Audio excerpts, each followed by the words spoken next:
Rats, maybe? Emma muttered to herself, trying to stay rational. She got up, heart pounding a little harder than she'd admit, and yanked open the closet door. Inside, it was just her clothes hanging neatly, a few boxes of unpacked stuff on the floor, nothing out of the ordinary.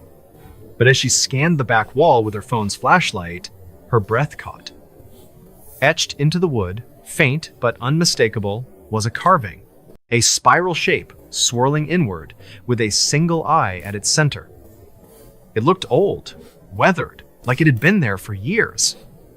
Emma reached out to touch it, and that's when her desk lamp flickered once, twice, plunging the room into momentary darkness. In that split second, a whisper cut through the air, clear and intimate, as if spoken right into her ear. Emma, stay. She spun around, adrenaline surging, but the room was empty. The lamp steadied, and the scratching stopped.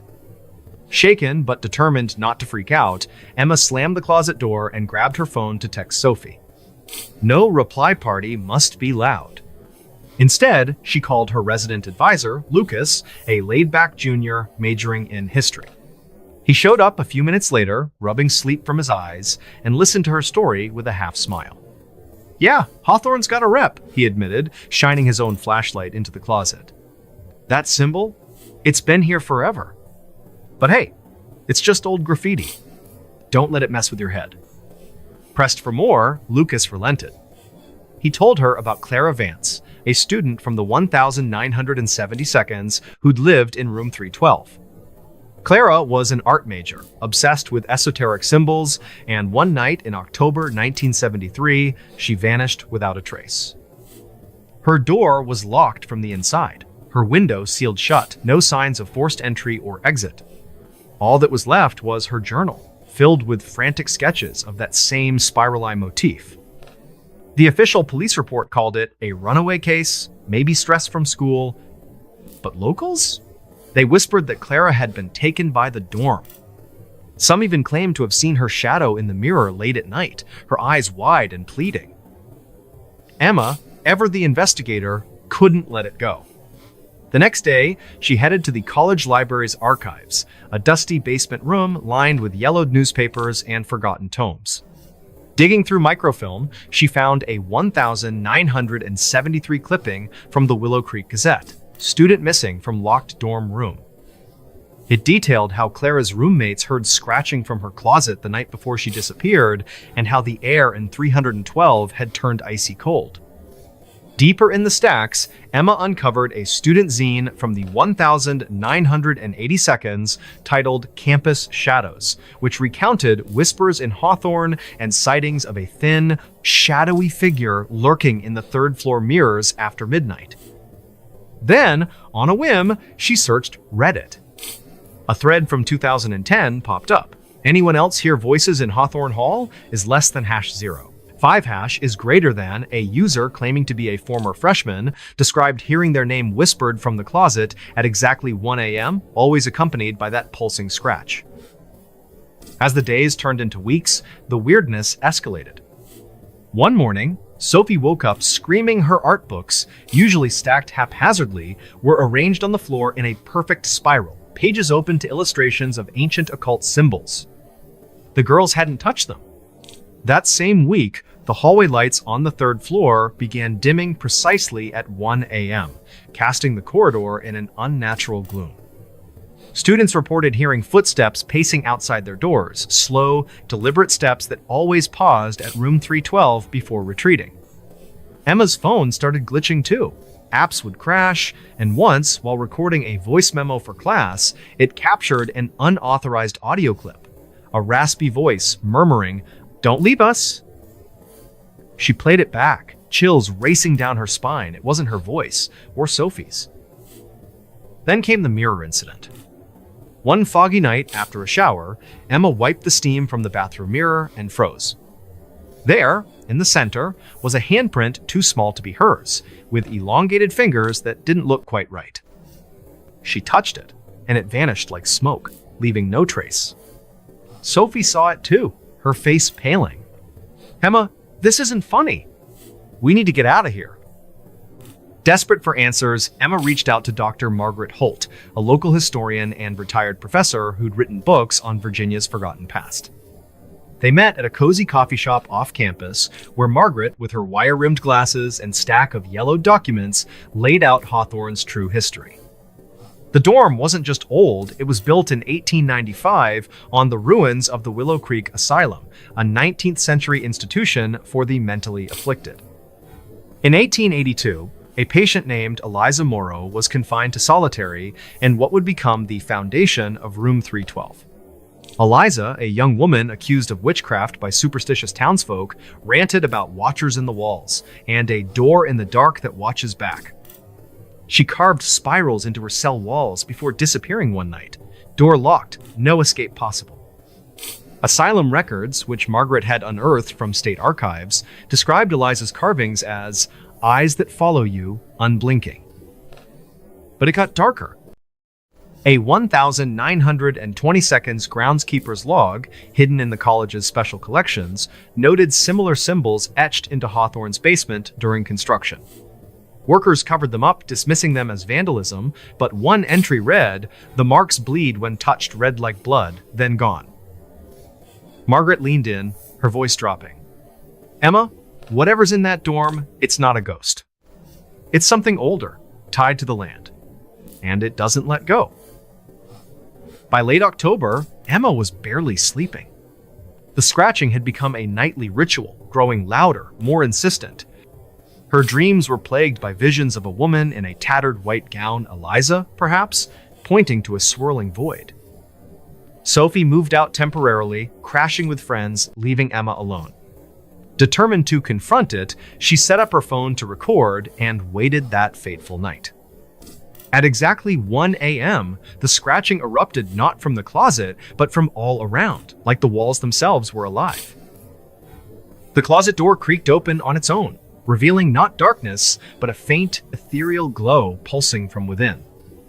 Emma approached, heart hammering, and peered inside. There, in the glow, stood a shadow humanoid, but unnaturally thin, its limbs elongated like twisted branches. Its eyes weren't eyes, they were glowing coals, pulsing with an inner light that seemed to draw her in. The air turned electric, smelling of ozone, and Emma's necklace, a silver cross from her mother, heated up against her skin before snapping off and clattering to the floor. Trembling, she whispered, "Clara, is that you?" The response came not as a whisper, but a guttural echo reverberating in her chest. "Not Clara. Stay with us." Her phone captured it all, a blurry figure reaching out with those spindly fingers, the spiral carving on the wall twisting like a living thing before the screen went black, the battery drained in seconds. Emma fled the room, pounding on Lucas's door until he let her in. The next day, she requested a transfer to another dorm across campus. But the nightmare didn't end there. In her new room, the disturbances followed like a shadow. Mirrors fogged with the same eerie handprint. Lights flickered at 1 a.m. And in her dreams, the woman in the gown now whispered names, not just Clara's, but others, Eliza, and a dozen more from asylum records Margaret had shared. Word spread on campus. By spring 2023, a maintenance worker inspecting Hawthorne found a hidden panel in 312's closet. Behind it? A cache of small bones, possibly human, etched with tiny spirals.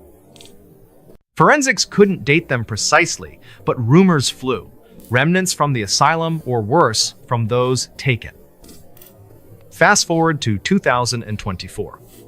A new freshman in 312 reported scratches appearing overnight in the closet wood, spelling out EMMA in jagged letters. TikToks went viral. One showed a shadow in the mirror, mouthing silently, its head cocked at an inhuman angle. By 2025, the college quietly renovated Hawthorne, but students still whisper about the whispers. Locals call it a portal, a thin veil between worlds, anchored by Eliza's curse. Others say it's a collective hallucination, fed by generations of fear. Emma? She graduated early, moved far away, but she still blogs now about the unexplained she couldn't debunk. If you're at Willow Creek and hear scratching at 1 a.m., don't open the closet. Don't look in the mirror. And whatever you do, don't stay. Because some places don't just house you, they claim you forever. And that's the strange, dark, and mysterious story of the cursed dormitory of Willow Creek College. If you've got your own eerie tale, drop it in the comments. But remember, sometimes the shadows listen back. Story 2. All right, folks, buckle up, because this one's going to crawl under your skin and stay there. We're heading to a forgotten corner of Kentucky, to a house that doesn't just sit on its land, it digests it. Locals call it the Old Crayson Manor, but the name on the rusted gate is only half the story. The other half is whispered in the creak of every floorboard, a sound that never quite stops, even when no one's walking. So pull your chair closer to the fire, but maybe keep one foot on the floor just to be sure it's still your floor. Because tonight, I'm telling you what really happened to Olivia Reed inside the house that eats people. Spring 2024, Ashwood, Kentucky, population 412, give or take the ones who've vanished. The town clings to the edge of the Daniel Boone National Forest like a scab that won't heal. And at the end of a gravel road that hasn't been graded since the Carter administration sits the Old Crayson Manor. Built in 1852 by Jeremiah Crayson, a cotton baron who made his fortune on the backs of enslaved people and lost his mind chasing something older than money. The house is 3 stories of sagging brick, widow's walks, and porches that lean like trunks. Vines don't just grow up the walls, they burrow into the mortar, thick as pythons. Windows are shattered teeth in a screaming mouth. And the front door? It's swollen shut, warped by decades of humidity or something pushing from the inside. Olivia Reed rolled into town on April 9th in a dented Subaru with paranormal proof stenciled on the back window. 30 years old, ponytail, steel-toed boots, and a skepticism that had cracked in 100 haunted basements but never quite shattered. She'd built a modest TikTok following nothing crazy, 80K followers posting EVPs and thermal hits from abandoned asylums and Civil War battlefields. But this trip wasn't for content. A week earlier, a grainy 15-second clip had blown up. Night vision of the Manor's foyer, floorboards flexing like lungs, and a child's voice whispering, "Come play," from the wood grain itself. The poster's account vanished 12 hours later. Olivia smelled a hoax, but she also smelled a story. She checked into the Ashwood Motor Lodge, a cinder block relic with a neon vacancy sign that flickered like a dying heartbeat. The clerk, a woman named Darlene with a smoker's rasp, slid the key across the counter and didn't blink when Olivia asked about the manor. "Floorboards talk," Darlene said, tapping ash into a Folgers can. "Always have. My grandma lost a cousin in there in '52. Found her shoes on the porch, nothing else." Olivia laughed it off, but the laugh didn't reach her eyes. April 10th, 11:47 p.m. Olivia parked a quarter-mile away and hiked in with a Pelican case full of gear, full-spectrum cam, REM pod, spirit box, and a digital recorder that could pick up a gnat's fart at 50 yards. The forest was wrong. No cricket chirps, no frog croaks, just the wet rustle of leaves that sounded too much like breathing. She reached the manor and wedged a crowbar into the front door. The wood resisted, then gave with a sigh that smelled of iron and wet earth. Inside, moonlight speared through broken windows, painting the foyer in silver slashes. Dust hung in the air like fog, undisturbed for decades. And the floorboards, they were warm. She set up in the grand foyer, beneath a chandelier that dangled by one chain, crystals ticking like wind chimes in a morgue. REM pod on the stairs, camera on a tripod aimed at the hallway, recorder rolling. Midnight came and went, nothing. Just the house settling, or so she told herself. Then, at 12:03, the first creak. Not a footstep, more like a groan, deep in the wood, traveling the length of the foyer and stopping directly under her boots. The REM pod screamed red. The recorder caught it. A voice, dry as bone dust, saying, "Oh, live, I-A," in 3 distinct syllables, like it was tasting her name. She froze. The temperature plummeted. Her phone's thermometer app dropped from 68 to 41 inches 6 seconds. Her breath plumed. And the camera? Oh, the camera. The live feed showed the upstairs hallway, even though the lens was pointed at the downstairs banister. A figure stood at the far end, tall, gaunt, arms too long, dragging its knuckles across the floorboards. Where its eyes should have been were just smooth stretches of skin, but it tilted its head like it saw her anyway. Then it smiled, and the smile kept going, splitting past the cheeks, past the ears, until the bottom half of its face was just teeth and shadow. Olivia bolted upright, heart jackhammering. The figure vanished, but the creaking didn't.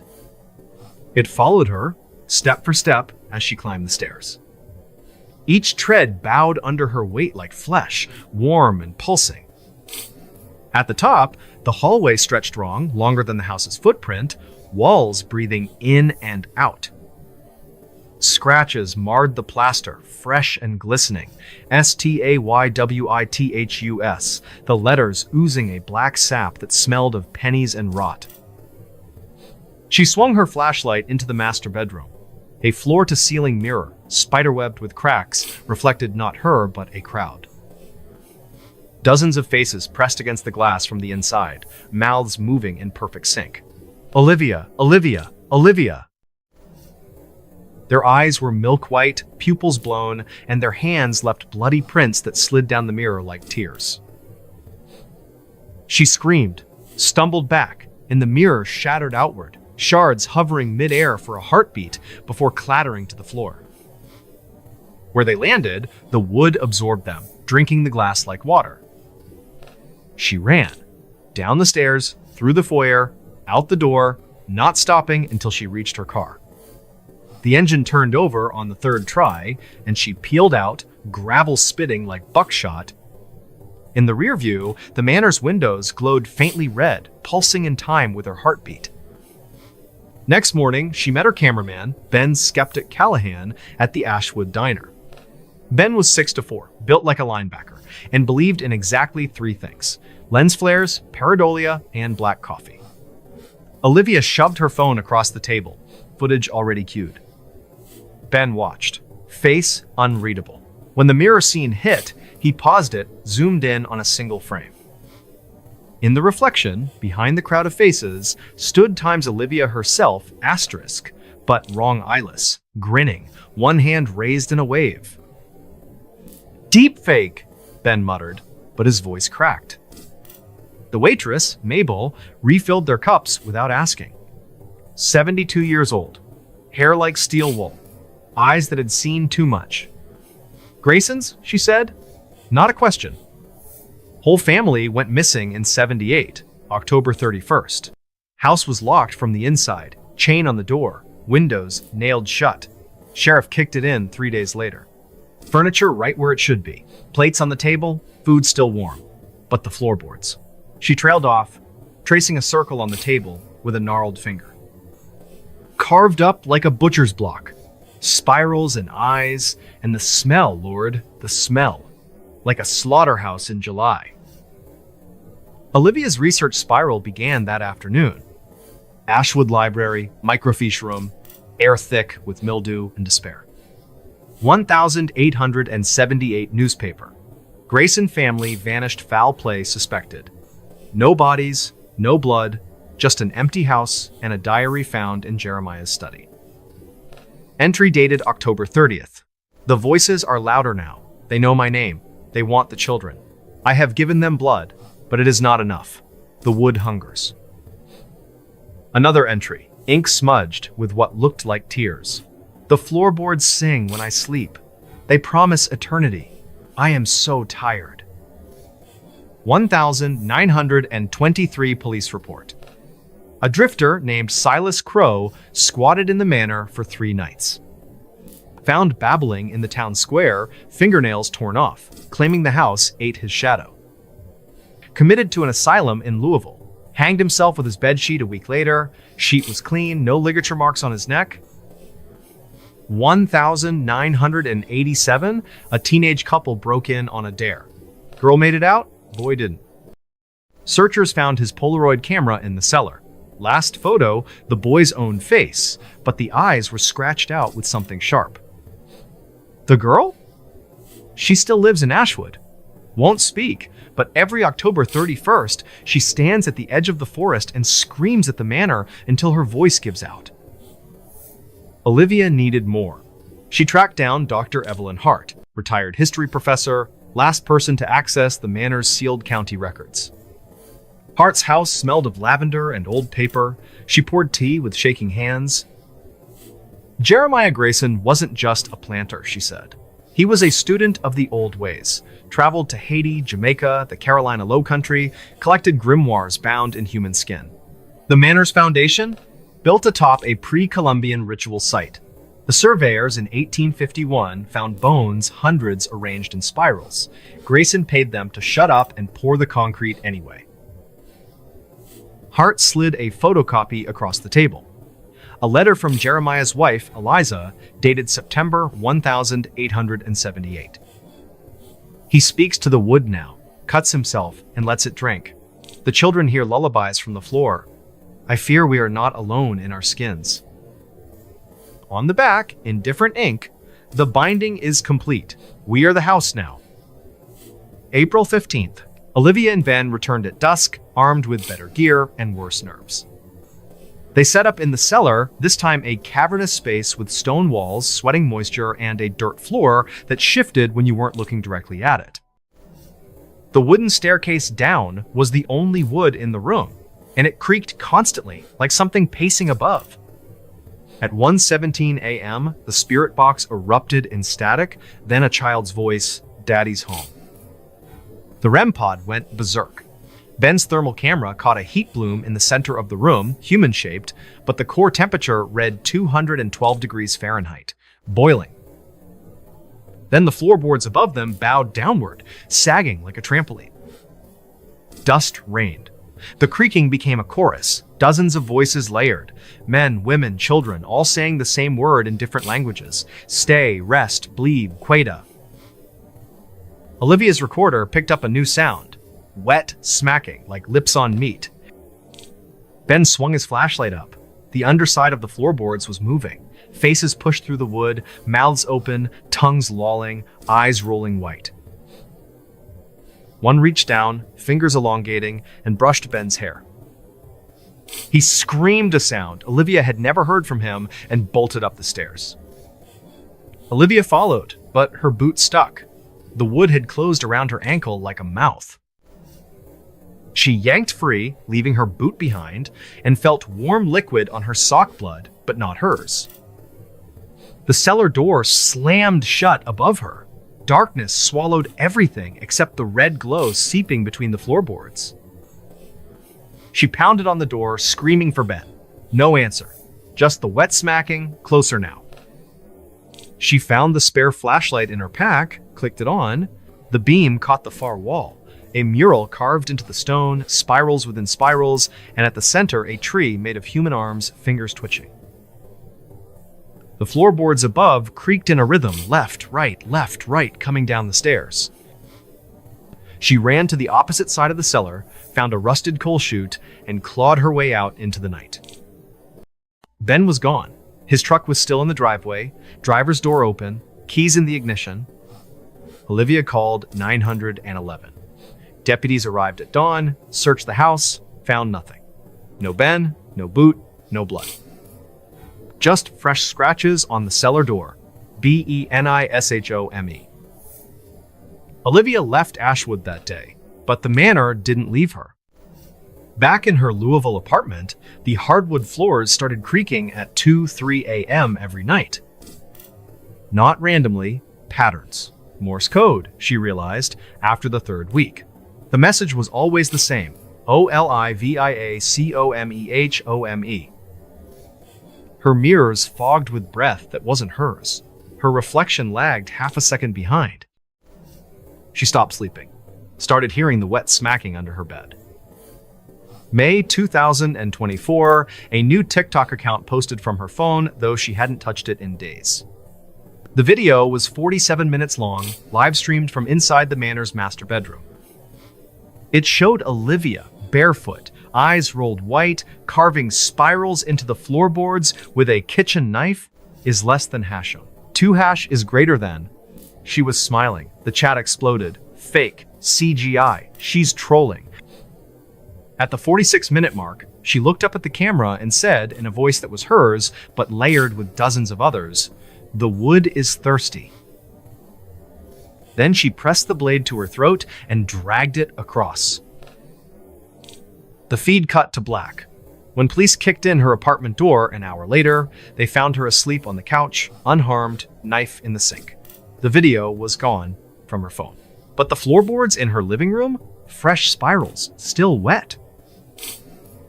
June 2024. Searchers found Ben's GoPro in the Manor's attic.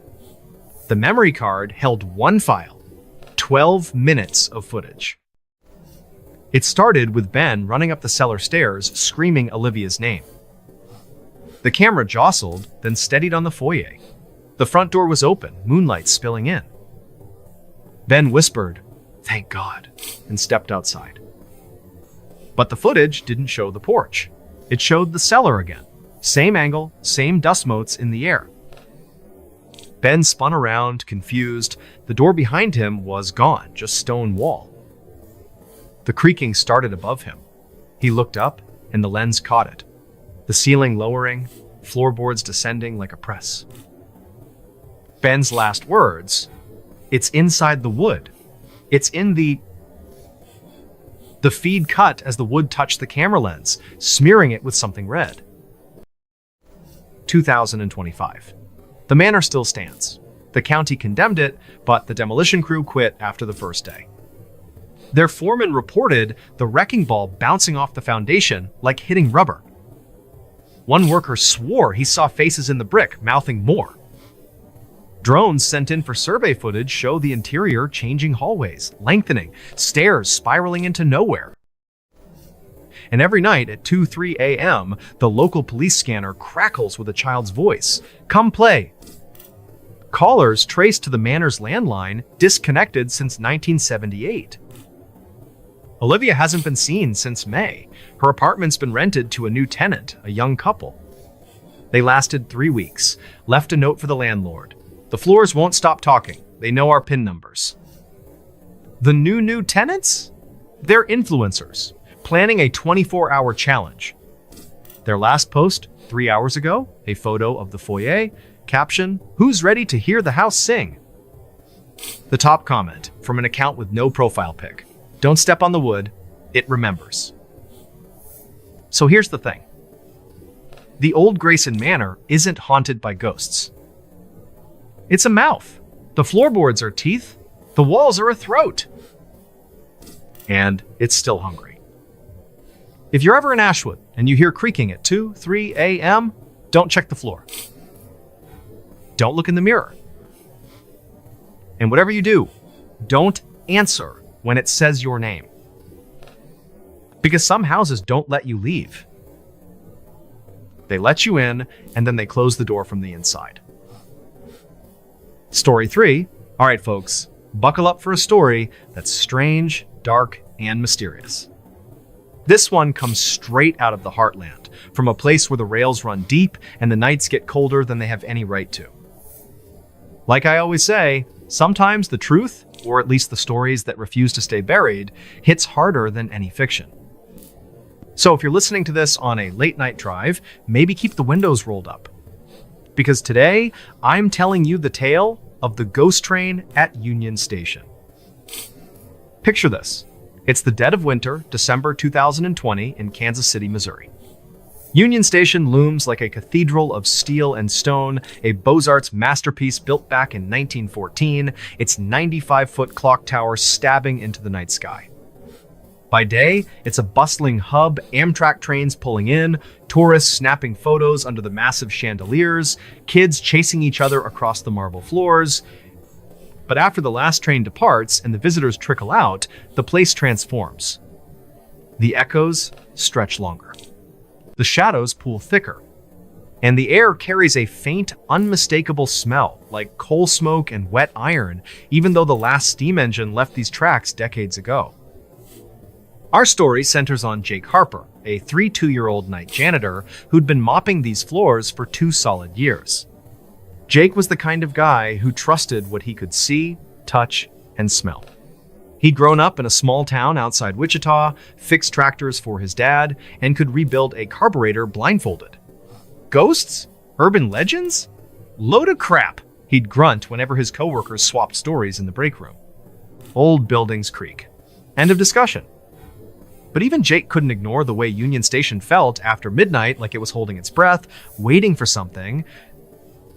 Platform 3 was the worst. It sat at the far eastern end of the station, tucked beneath a cracked skylight that hadn't been repaired since the 72nds. Cleaners avoided it if they could. Passengers waiting for the late California Zephyr always complained of a heaviness in the air, like someone standing just behind them. The brass lamps along the platform flickered, only there, no other track had that problem. And no matter how many times Jake scrubbed, the faint scent of coal smoke clung to the concrete like a stain. December 8th started like any other shift. Jake clocked in at 11 p.m., grabbed his cart, mop, bleach, radio, clipped to his belt, and started his rounds. By 12:45, the station was a tomb. The last Amtrak had pulled out at 11:57, bound for Chicago. The ticket counters were dark. Even the security guards were holed up in the control room, feet on the desk, sipping burnt coffee. Jake was alone on Platform 3, sweeping gum wrappers into a dustpan when the floor beneath him vibrated. Not a tremor like a subway rumble, but deeper, older. He froze, broom handle in mid-swing. The schedule board above him was blank, no arrivals until 5:30 a.m. Yet the vibration grew, rattling the metal benches, sending a cascade of dust from the ceiling beams. Then came the whistle. It wasn't the modern diesel horn of an Amtrak engine. This was shrill, steam-powered, the kind you'd hear in a black and white film piercing, mournful and wrong. Jake's breath fogged in front of him, even though the platform was heated. He clicked on his maglite and swung the beam down the tracks. Nothing but empty rails stretching into the fog. But the rumble kept building, and the air turned arctic. His radio crackled to life on its own, static, then a voice, low and gravelly, looping his name. Ja.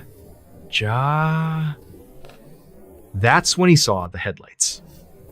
2 sickly green orbs cutting through the mist, growing brighter, closer. A shape materialized an enormous steam locomotive, matte black, no markings, no numbers, its cowcatcher dented like it had plowed through something solid. The wheels screeched as it braked, sparks showering the platform in a fountain of orange. The train stopped exactly where Platform 3 ended, its cars stretching impossibly far into the darkness, farther than the station's tracks even went. The windows glowed that same putrid green, and inside, silhouettes moved tall, rigid, heads turning in perfect unison. The doors hissed open. Not modern sliding doors, old-fashioned accordion gates, creaking like a coffin lid. Inside was pitch black, a void that seemed to swallow the light from Jake's flashlight. And from that darkness came the voice again, no longer on the radio, but inside the carriage, intimate, like it was standing right behind him. "Get on, Jake!" His maglite flickered out. The radio spat a final burst of static, his own voice, distorted, screaming his name, then died. Jake bolted. He sprinted up the platform stairs, boots slipping on the marble, and burst into the main concourse.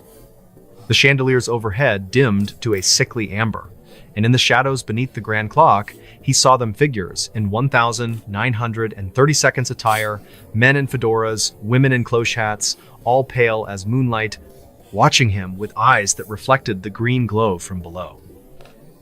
Their heads turned in perfect sync as he ran past, like puppets on the same string. He didn't stop until he reached the janitor's closet on the mezzanine, slamming the door and bracing his back against it. His heart hammered so hard he thought it might crack a rib. When he finally caught his breath, he radioed his supervisor. Maria, a no-nonsense veteran who'd been at Union Station since the 90 seconds. She met him in the break room 20 minutes later, still in her coat, face grim.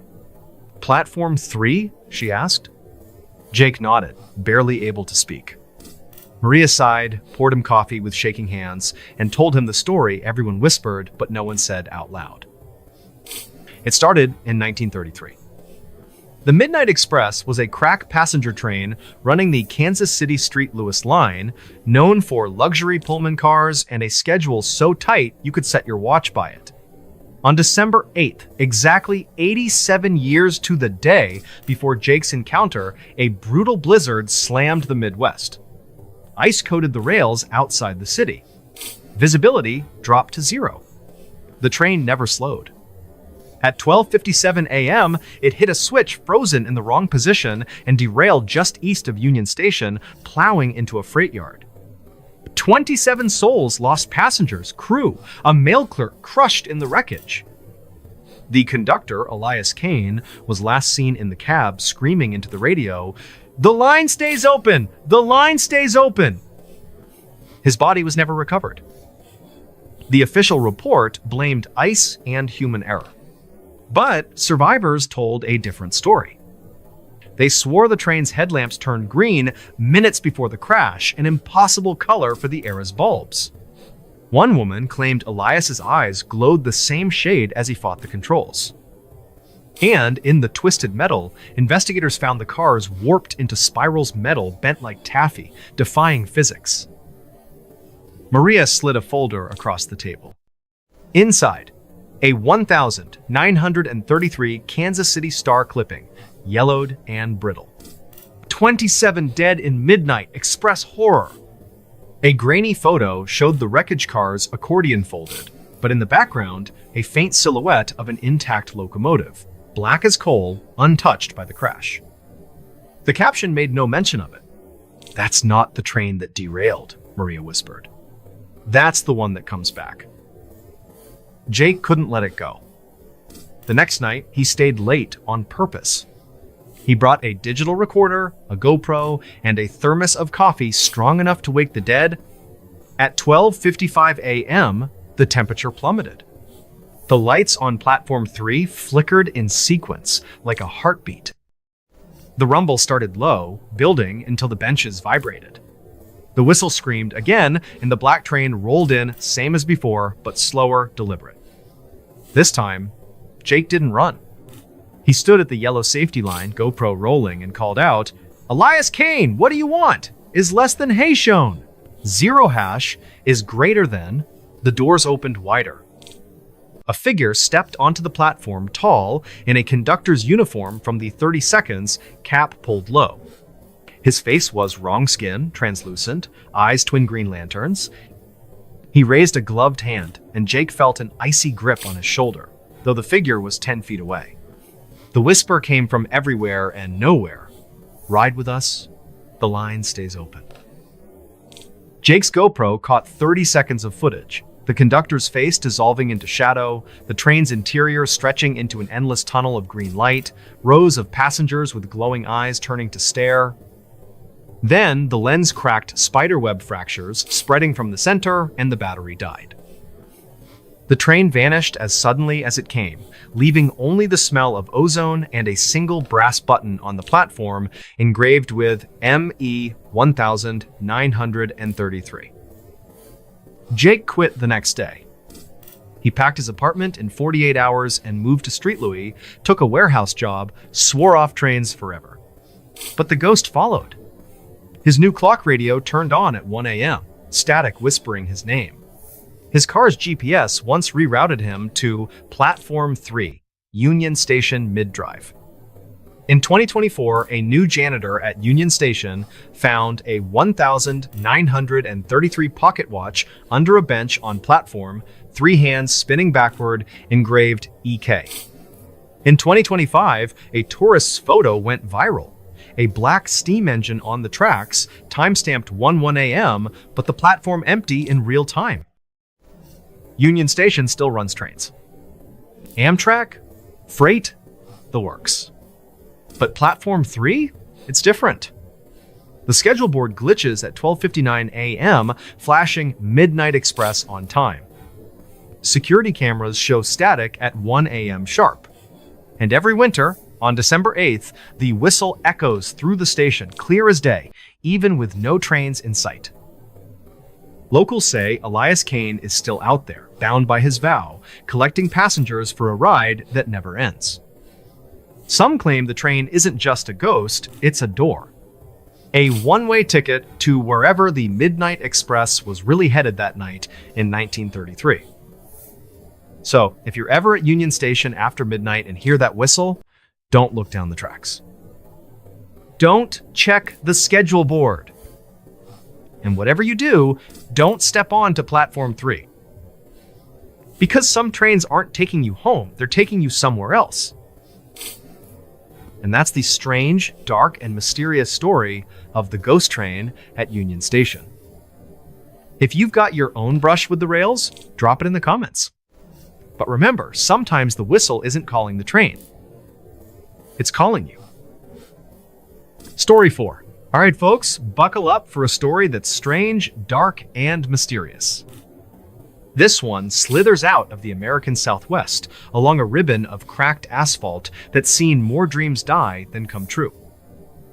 Like I always say, sometimes the truth, or at least the stories that refuse to fade with the sunset, hits harder than any desert heat. So if you're listening to this while cruising the open road, maybe keep your eyes on the rear view. Because today, I'm telling you the tale of the vanishing passenger at Route 66 bus stop. Picture this. It's the dog days of July 2023, and the Arizona stretch of old Route 66 is a furnace. The sun has baked the blacktop until it ripples like water, and the air shimmers with heat devils that dance across the horizon. Ghost towns huddle in the distance. Oatman, with its wild burrows and clapboard storefronts, frozen in the 1,950 seconds, is the closest thing to civilization for miles. But out here, between the saguaro skeletons and the endless red rock, the Mother Road feels less like a highway and more like a vein pumping memories, regrets, and something else through the desert night. Our story centers on Lily Martinez, a 9-year-old freelance photographer from Tucson. Lily lived behind the lens, chasing the perfect shot of Americana in decay, rusted neon signs, abandoned motels, diners with "closed forever" painted in peeling letters. She'd built a following on Instagram with her Vanishing West series, and this trip was the big one, a solo cross-country haul for a glossy magazine spread. Lily was a skeptic to her core urban legends were just bad lighting and overactive imaginations. Ghosts don't pay the bills, she'd laugh. But even she couldn't deny the way the desert pressed in after dark, like the land itself was watching. July 14th, just past midnight. Lily's 99 Jeep Cherokee was running on fumes and caffeine, the AC long dead. She'd been pushing 12 hours straight from Flagstaff, chasing the golden hour that never quite materialized. Her eyes burned, her back ached, and the endless white lines were starting to blur. That's when she spotted it, a bus stop that shouldn't exist. No town, no gas station, no reason for public transit in 100 miles. Just a rusted metal sign on a leaning pole, the words "bus stop" barely legible, and a splintered wooden bench that looked older than the highway itself. The paint on the sign was chipped everywhere except one spot, the time. 1:15 a.m. Glowed faintly as if freshly applied, though the rest was sun-bleached to bone. Lily pulled over, tires crunching on gravel. She killed the engine, stepped out into the oven-breath night, and stretched until her spine cracked. The silence was absolute, no crickets, no wind, just the low throb of her cooling radiator.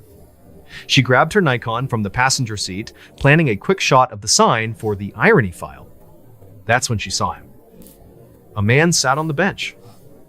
He hadn't been there when she parked. Lily would swear on her camera. He wore a faded denim jacket, sleeves frayed, and a wide-brimmed Stetson pulled low over his face. His boots were scuffed rawhide, the kind you'd see in a John Wayne flick.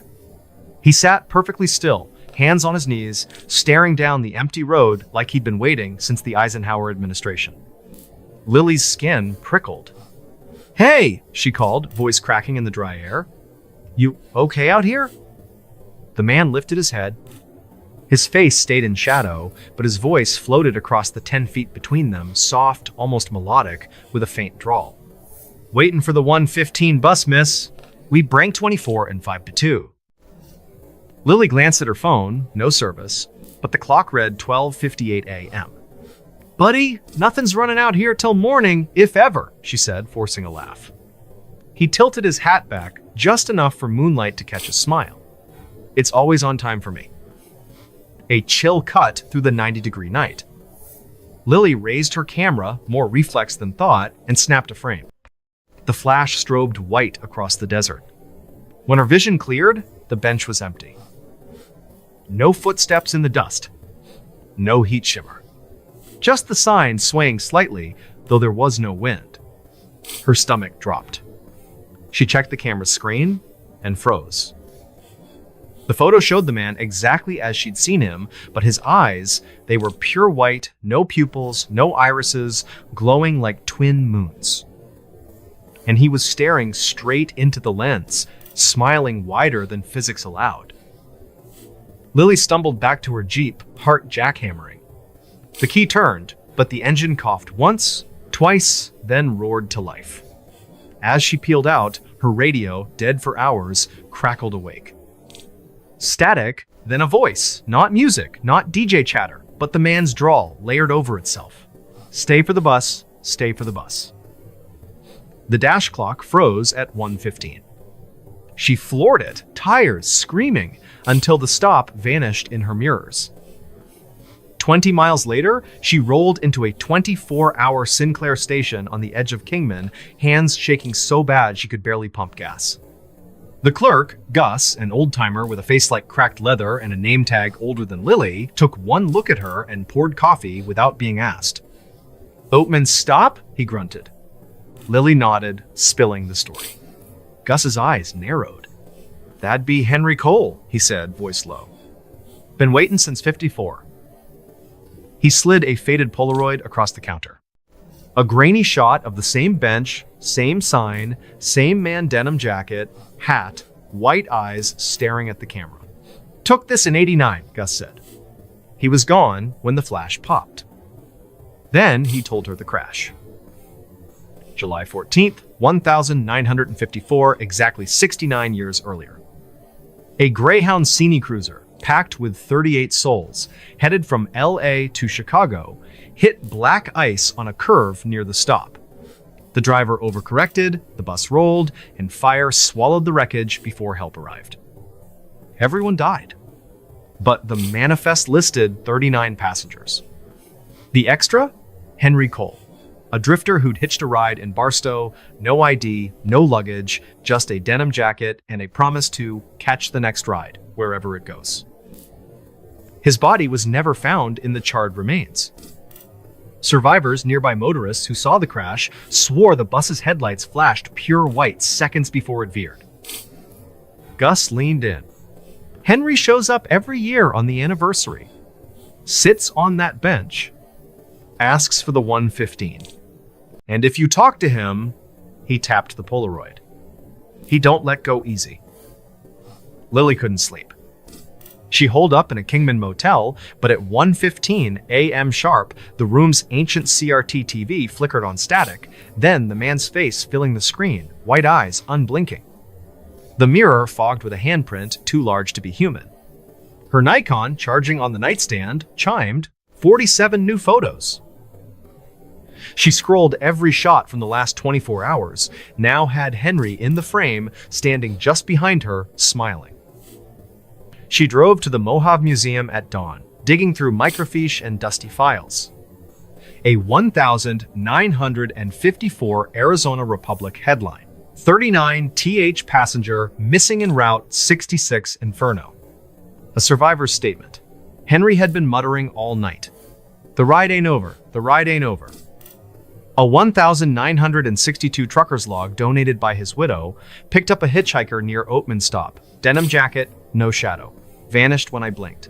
Found his ticket on the seat dated 1,954.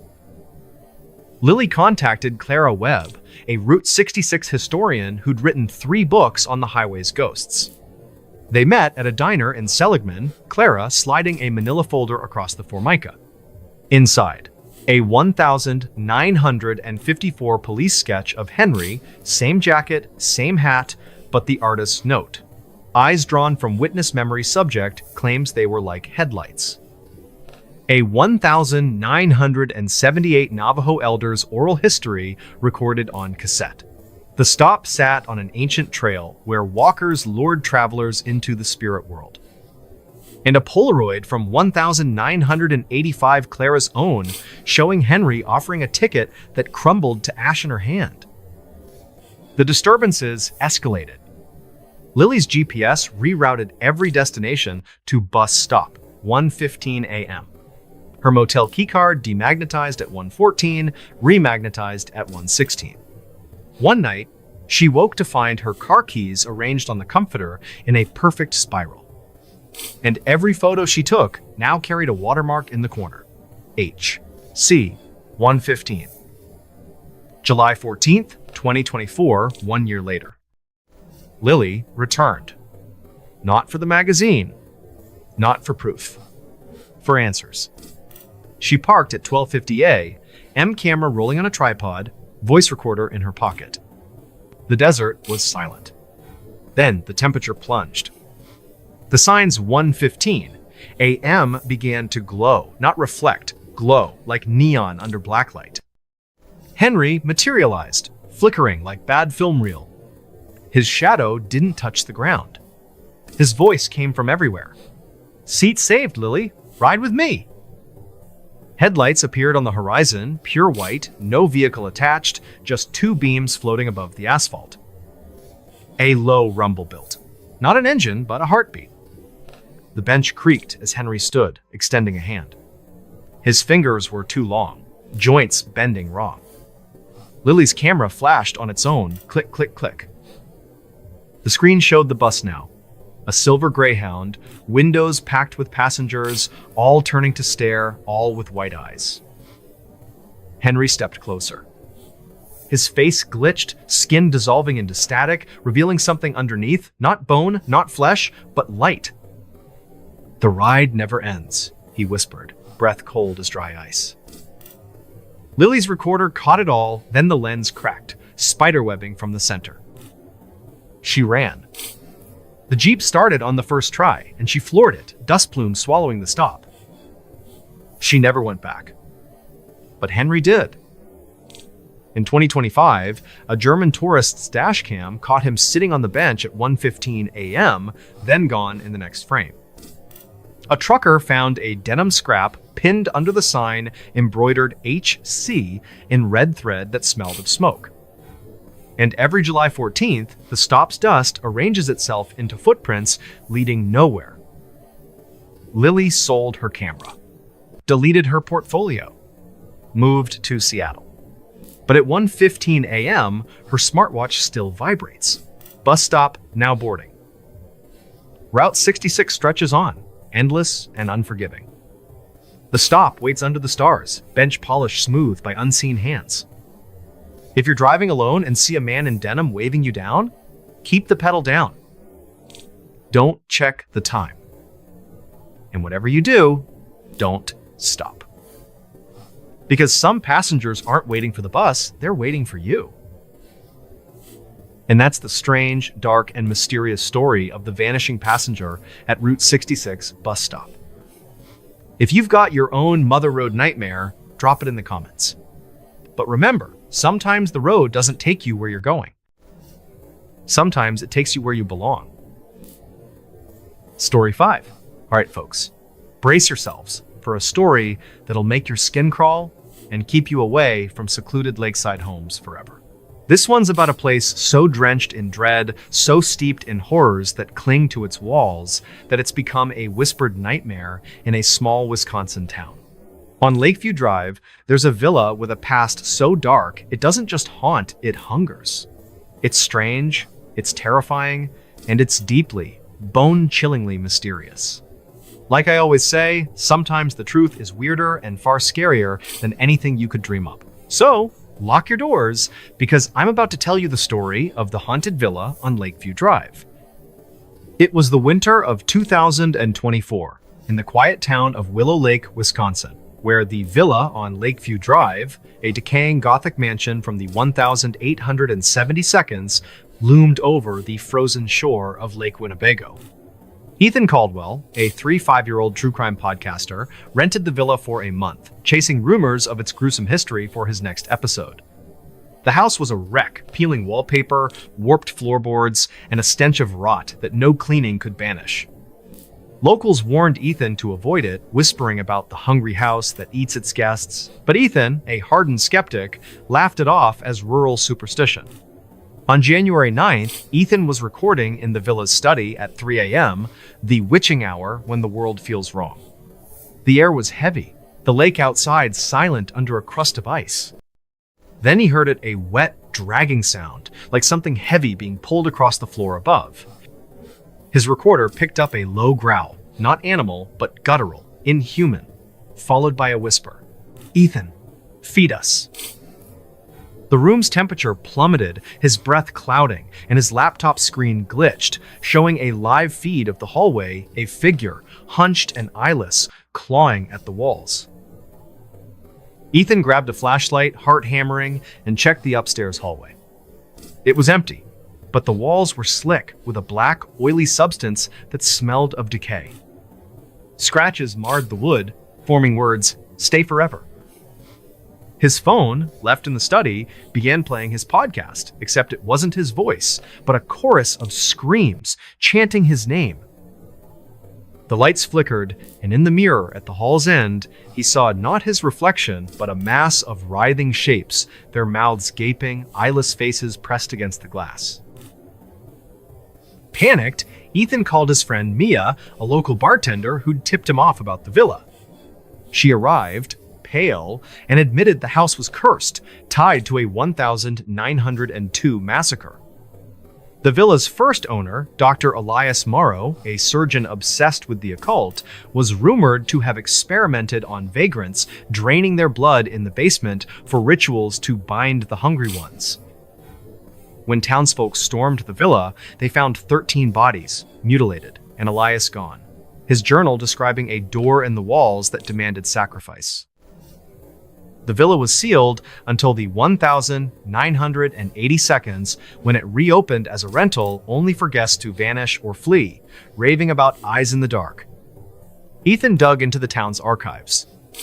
A 1902 newspaper reported the massacre, noting strange details. The bodies were drained, their faces frozen in screams, and the basement walls were carved with spirals and eyes. A 1952 police report described a squatter in the villa found babbling about mouths in the floor before disappearing. A 2020 Reddit thread detailed a renter hearing growls and seeing shadows with no eyes, their camera capturing a figure that wasn't there. The horrors intensified. Ethan's bedroom door slammed shut at 3 a.m., locking him in, the knob burning hot to the touch. His mirror cracked, oozing the same black oil, which formed words, "Give us more. While of this work." Footprints, wet and bloody, appeared on the ceiling, pacing above his bed. One night, Mia visited and saw a hand gray, claw-like reach from under the floorboards, grabbing at her ankle before vanishing. Desperate, Ethan contacted a local historian, Dr. Helen Voss, who knew the villa's grim lore. She uncovered a 1902 letter from Elias's assistant claiming he'd opened a rift in the basement, summoning entities that fed on life. A 1922 surveyor's note described the villa's foundation as unnatural, with tunnels leading nowhere, lined with bones etched with spirals. Helen warned Ethan the house wasn't haunted, it was alive, feeding on those who stayed too long. On January 20th, Ethan set up cameras to confront it. At 3 a.m., the dragging sound returned, louder, shaking the walls. The basement door creaked open, revealing a staircase descending into pitch black, where a red glow pulsed. Ethan's camera caught a figure, tall, eyeless, its mouth a gaping maw crawling up the stairs, whispering, "You're ours." He ran, but his flashlight died, and the walls seemed to breathe, closing in. His final recording captured a scream his own, mixed with a chorus of growls, "Feed us." Ethan fled the villa, but the nightmare clung to him. His apartment's mirrors fogged at 3 a.m., showing eyeless faces. His dreams were filled with the villa's basement, a writhing mass of mouths calling his name. In 2025, a new tenant found a blood-stained recorder in the villa playing Ethan's voice saying, "I'm still here," as which in problem. Locals call it the Hungry House, and some say it's Elias's rift. Others, a demon tied to the land, feeding on souls. To this day, the villa on Lakeview Drive stands, its windows dark, waiting for guests. If you're there at 3 a.m. and hear dragging, don't go downstairs. Because some houses don't just haunt, they consume. Ethan wasn't just a skeptic, he'd laughed off haunted house stories on his podcast, but the villa's air felt alive, pressing against his skin like a predator, sizing him up. The house's windows seemed to watch, their glass warped, reflecting distorted faces even in daylight. Locals avoided Lakeview Drive, claiming the lake itself hummed at night, a low drone that made dogs howl. That January night, the dragging wasn't just a sound, it vibrated in Ethan's bones, like the house was chewing something alive. The growl wasn't just inhuman, it pulsed with hunger, and the whisper seemed to claw inside his skull, knowing his darkest fears. The laptop's feed showed the figure's limbs bending wrong, its eyeless face splitting into a smile too wide for a human jaw. The mirror shapes weren't just shadows, they writhed, their mouths snapping, as if trying to break through the glass. Mia's story was worse. She'd heard the growls as a teen, biking past the villa, and saw a face in the window eyeless, its mouth dripping black oil. A1900. And 2 police log noted the massacre's victims had no blood, their bodies arranged in a spiral in the basement. The journal's last page, in Elias's hand, read, "The hunger is eternal. It demands." Ethan's research dug up nightmares. A 1930 tenant's diary described waking to hands pulling their sheets, whispering, "More." A 1980 squatter vanished, leaving claw marks on the basement door too deep for human nails. Helen's findings tied the villa to a 19th century cult, worshipping a devourer under the lake fed by Elias's rituals. The terrors grew unbearable.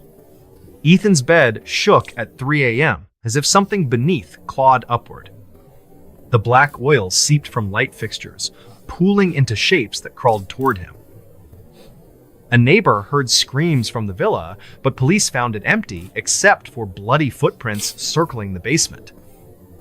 That final night, the basement's glow wasn't just red, it pulsed like a heartbeat, and the air smelled of blood and ash. The figure wasn't alone. Dozens of eyeless shapes loomed behind it, their mouths chanting in unison. Ethan's camera showed the staircase descending endlessly, walls lined with faces frozen in screams. After Ethan fled, the villa's grip tightened. His podcast uploaded episodes he didn't record, filled with growls and his own voice begging, "Let me go."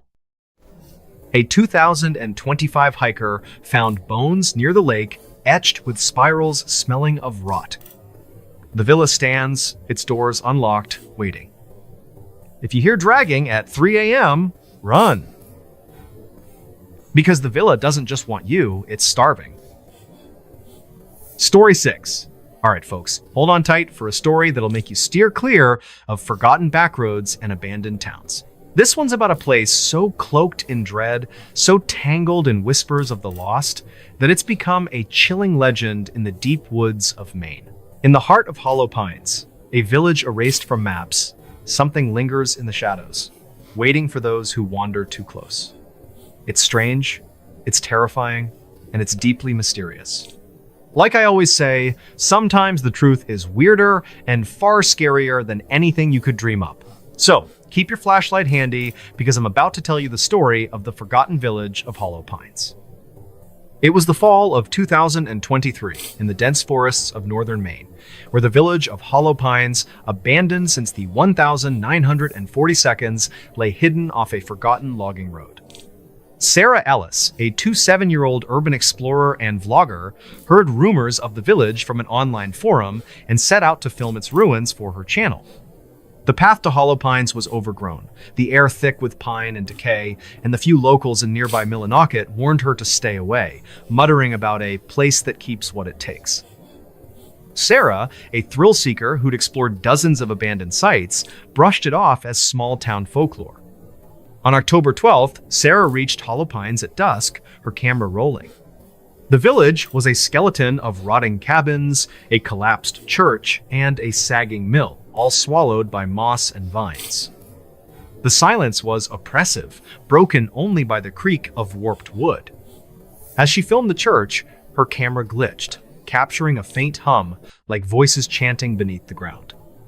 Then she saw a figure, cloaked in tattered rags, standing in the mill's doorway, its face hidden but its eyes glowing faintly red. Her flashlight flickered, and a whisper hissed through the trees. "Sarah, join us. What's some pretty % one for liferin?" Heart racing, Sarah checked her footage, which showed the figure moving closer, though she hadn't seen it approach. The air turned icy, and her compass spun wildly, pointing nowhere. In the church, she found scratches on the altar names, dozens of them, including hers, carved fresh in the wood. Her phone's screen cracked, displaying a photo she didn't take, a circle of figures, eyeless, holding hands around her shadow. Terrified, Sarah called her friend Nate, a fellow explorer back in Portland, who drove to Millinocket to meet her. At a diner, she told a local Amos, an old logger with haunted eyes. He went still, then spoke of a 1942 fire that wiped out Hollow Pines, killing most of its 60 residents. The village was a logging outpost, but rumors swirled of a cult led by a preacher, Amos Kane, who worshipped the voice in the pines. Survivors claimed the fire wasn't natural flames moved like they were alive, sparing the church but burning names into its altar.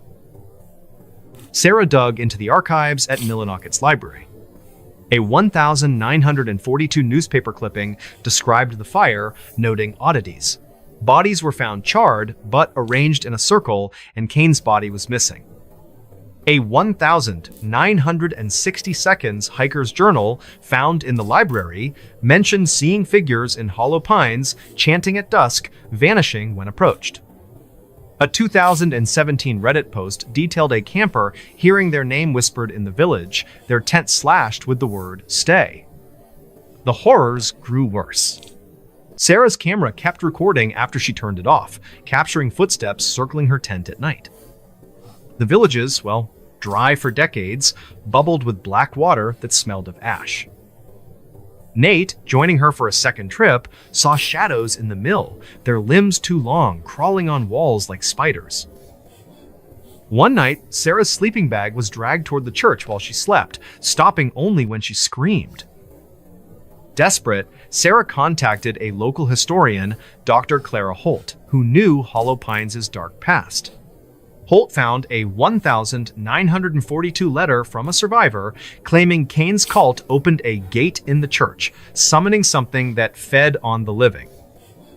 A 1922 surveyor's map showed the village built over an ancient burial mound marked with warnings of a pine spirit. Holt warned Sarah the village wasn't abandoned, it was claimed, binding souls to its soil. On October 20th, Sarah returned alone, camera rolling, determined to expose the truth. At midnight, the chanting grew louder, shaking the ground. The church doors swung open, revealing a red glow inside, where figures eyeless, their mouths gaping, swayed in a circle. Her camera caught a voice, not hers, screaming, "You're ours." The air thickened, and hands cold, gray, claw-like, grabbed her ankles from the dirt. Her last footage showed her running, the figures chasing, their red eyes burning through the dark. Sarah vanished that night.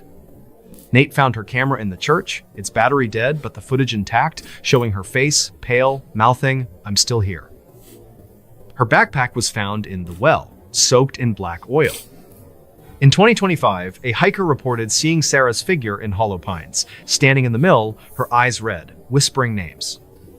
Locals call it the Taken Village, and some say it's Cain's cult, others a spirit that never sleeps. To this day, Hollow Pines lies hidden, its ruins waiting in the pines. If you're there at midnight and hear chanting, don't follow it. Because some villages don't just die, they claim you forever. Sarah wasn't just a thrill seeker, she laughed off ghost stories on her vlog, but Hollow Pines felt alive, the trees seeming to lean closer, watching her every move. The village's air was wrong, thick with a sweet rot that clung to her skin. Locals said animals avoided the area, and even birds wouldn't fly over the church.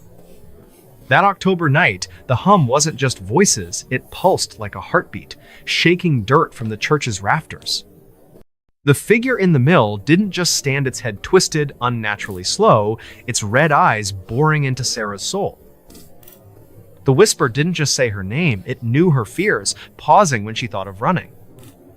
Her camera's photo showed not one figure, but dozens, their eyeless faces pressed against the lens, mouths stretched in silent screams. Amos's story was darker. As a boy, he'd seen the figures himself, their bodies flickering like bad film, leaving claw marks on his bike. A 1,942 survivor's diary hidden in the library described Cain preaching about a feast for the pines, his eyes glowing red before the fire. The altar's names weren't just carved, they bled, oozing black oil that smelled of death.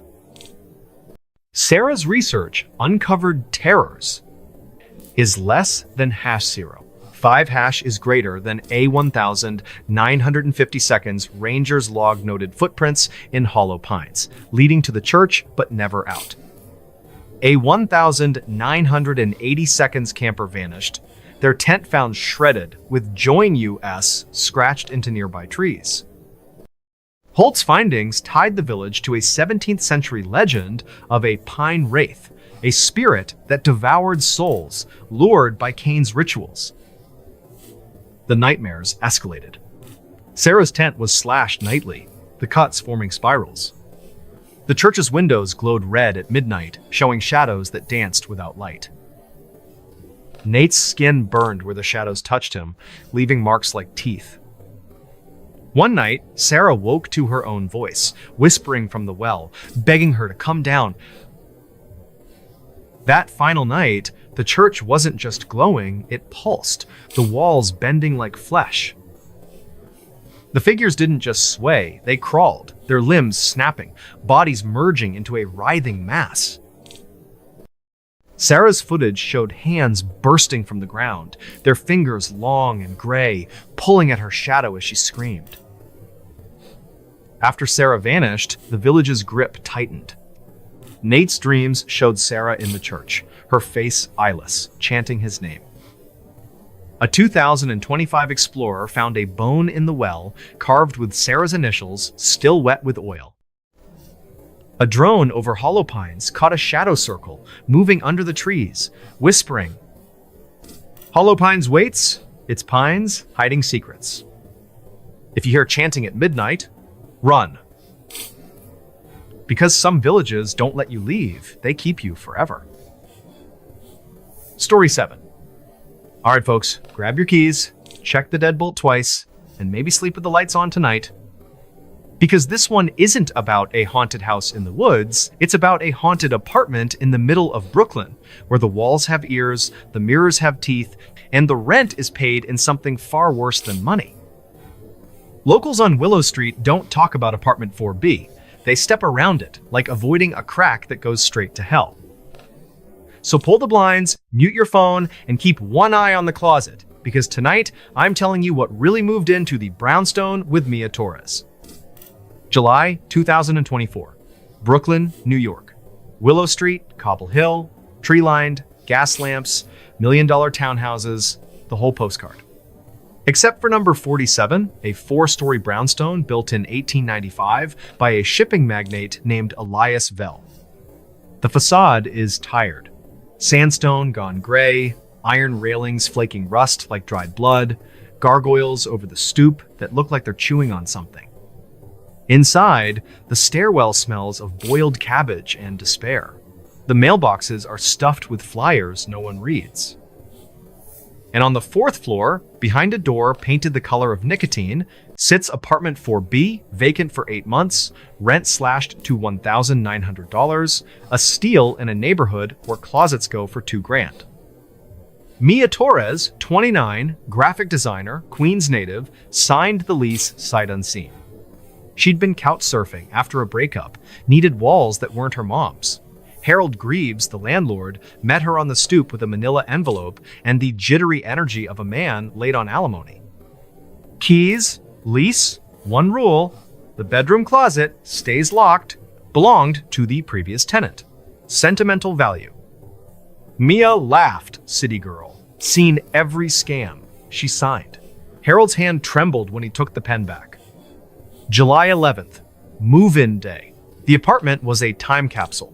Crown molding yellowed with nicotine, radiator that clanked like a dying robot, hardwood floors scarred with cigarette burns, and something that looked suspiciously like claw marks.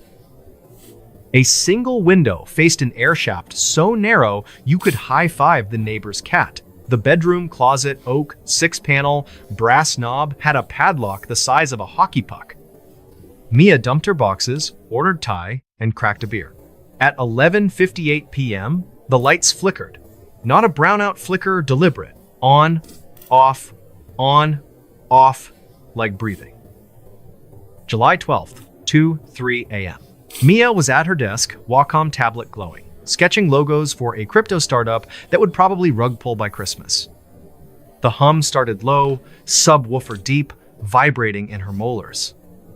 Her smart speaker unplugged, crackled to life. Alexa's voice, but wrong, layered with something wet. Me, you're not alone. The tablet screen glitched, pixels bleeding into a live feed of the bedroom. The closet door was open. Shouldn't be, couldn't be. But there it was, yawning black, and in the doorway stood a shape human height but folded wrong, shoulders hunched to knees, head cocked at an angle that would snap a spine. No face, just a smooth oval of skin where features should be, glistening like whetstone. Mia's chair rolled back, hit the wall. The temperature tanked summer night to meat locker in seconds. Her breath fogged. The front door rattled in its frame, chain lock dancing like something inside the apartment was trying to get out. She grabbed her phone, ran to the bedroom. The closet was closed, padlock intact. But the mirror over the dresser showed the open door behind her reflection. The faceless thing stepping into the room, arms elongating, fingers dragging across the floorboards with a sound like chalk on wet glass. She screamed, bolted, slammed the bedroom door. In the living room, her phone, left on the desk, recorded audio she never heard. Rhythmic scratching from inside the closet walls, slow and deliberate, spelling in Morse she'd later translate, STAYWITHME. The windows fogged from the inside, handprints blooming 5 fingers, but too long, joints bending backward, smearing down the glass like slug trails. Her keys on the kitchen counter were twisted into a perfect spiral, metal still warm, smelling of ozone. She didn't sleep. At dawn, she called Leo Park, best friend since SVA, barista at Devotion, with a side hustle debunking TikTok hauntings. They met at the 24-hour diner on Court Street, fluorescent lights buzzing like angry hornets. Mia played the audio. Leo's face went the color of oat milk. "That's not EVP," he said. "That's inside the file." The waveform showed a second track layered beneath the scratching whispers, dozens, saying her full name, middle included, in voices that weren't human. Mrs. Callahan lived in 3A, 81 years old, walker, oxygen tank, memory like a steel trap. She'd watched tenants come and go from 4B since Nixon. Agnesville, she rasped, lighting a Virginia Slim with a trembling Bic. 1,924. Lived up there alone. Never left the apartment after dark. Ordered groceries through the dumbwaiter. One morning, the milkman found the door open. Bottles untouched. Agnes? Gone. Closet padlocked from the inside. Cops cut it open. Walls carved, floor-to-ceiling spirals, eyes, words in a language looked like bugs crawling. Blood was still wet. Mia hit the Brooklyn Historical Society at noon, microfiche room smelling of dust and desperation. 1,924 police report. Missing Agnesville, 34. Spinster. No signs of struggle. Closet walls inscribed with occult symbols. Substance on walls tested. Human blood, type O negative. Matches missing woman. A 1,925 follow-up. New tenant, Mr. Kowalski, lasted 6 days. Found catatonic in the hallway, babbling about the man with no face in the mirror, committed to Creedmoor. Died 1,927. Cause, exsanguination. Source unknown. 1,962.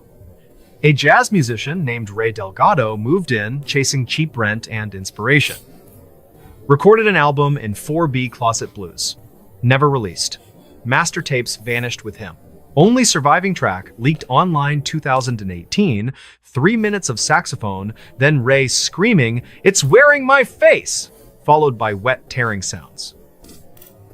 1,987. College kids on a dare. One filmed the closet with a Super 8. Film developed a week later, frames showed the padlock opening itself, a hand reaching out, palm up, fingers melting into the lens. The kid who held the camera? Never found. His roommates still get birthday texts from his number, "Wish you were here." Mia needed answers. She cold called Dr. Samuel Klein, a cult historian, author of Thresholds, Doors That Should Stay Closed.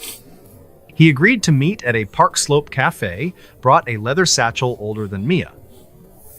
Inside, Agnesville's journal, recovered from a estate sale in 1998. Entries in fountain pen, ink faded to rust. The 12th of March, 1924. The closet breathes when I sleep, it knows my dreams. April 3. Cut my palm, let it drink. The walls purred. May 1. It has no name. It wears the shape of absence. I am becoming the door. Last page, dated October 31. Tonight, I open it all the way. The building is hungry, we will feed it together. Klein flipped to a blueprint. The brownstone's foundation sat atop a forgotten 18th century crypt, Knights Templar offshoot, rumored to have practiced inversio anima, binding souls to architecture. The closet in 4B aligned exactly with the crypt's altar stone. The lock isn't to keep people out, Klein said. It's to keep it in. But every tenant who bleeds in that room weakens the seal. July 18th. Mia and Leo returned with a plan. Document, debunk, delete the listing. They set up in the bedroom 4 cameras, motion sensors, a UV light to catch handprints, a lock picker for the closet in case of emergency. At 1:57 a.m., the power cut, not a flicker, gone. Emergency lights in the hall died too. The apartment plunged into black, so complete it had weight. Then the hum, deeper now, rattling Mia's ribcage. Leo's phone flashlight caught the closet door padlock gone. Door ajar 2 inches, red light pulsing from within like a dying star.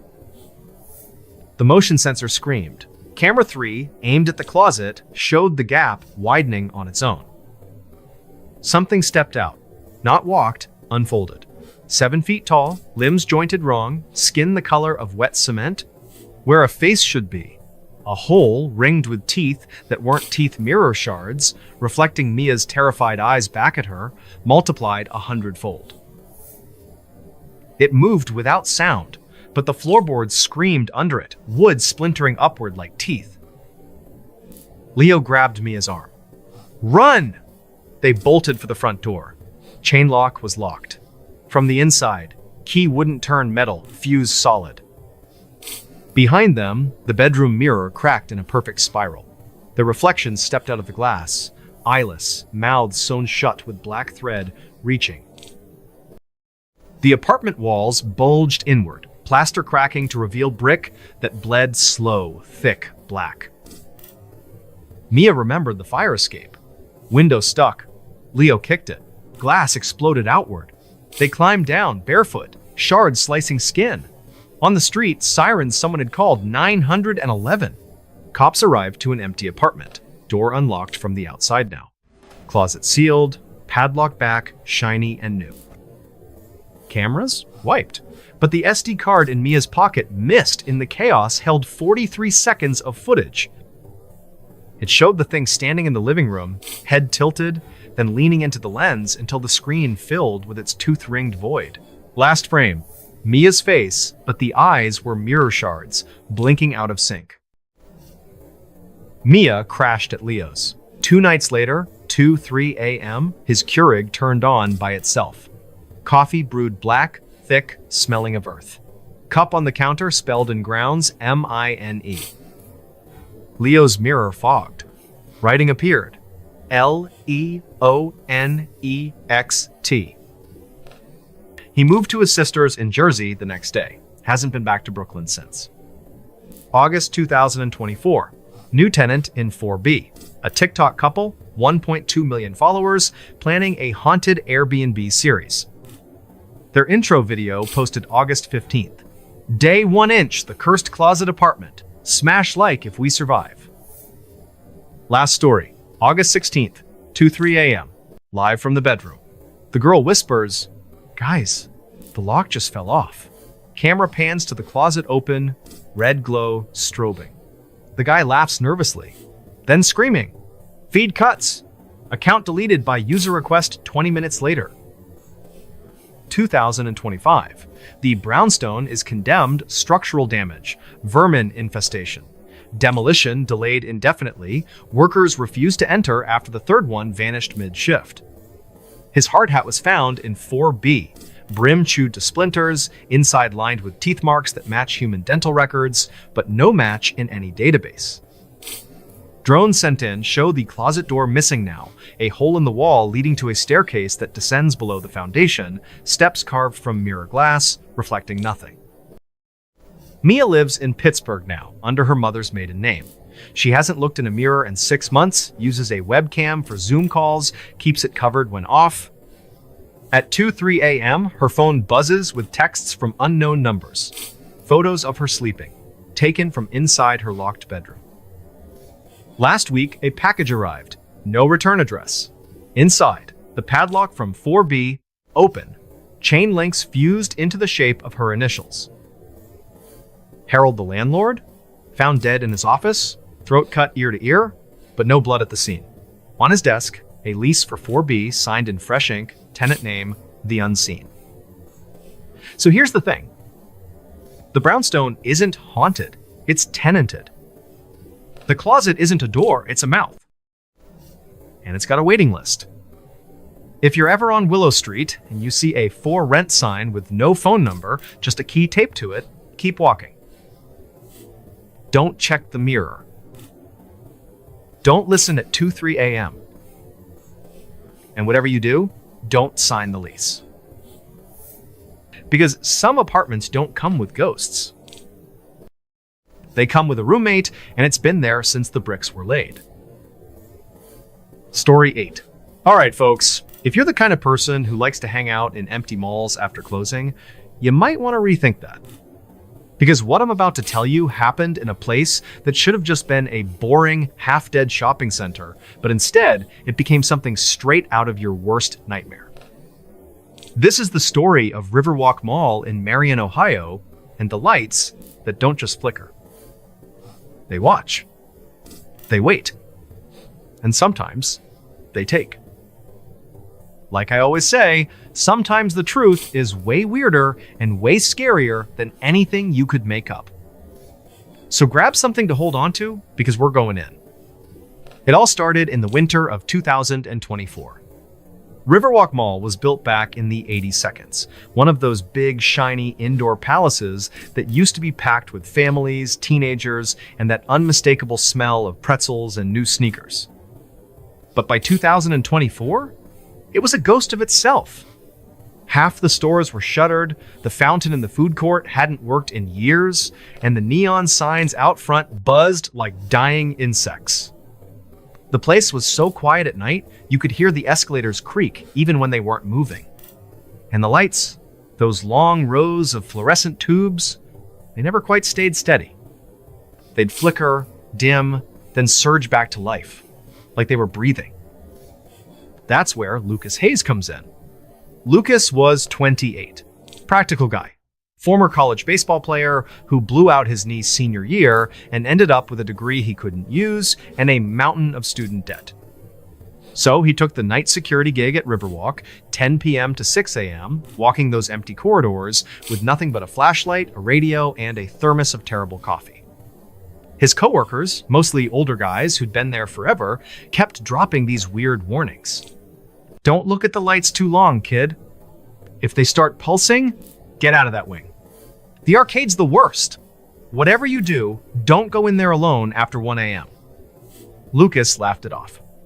Faulty wiring, bad ballasts, maybe some bored janitor pranking the new guy. He'd seen the viral videos, the haunted mall clickbait, and he wasn't about to fall for that nonsense.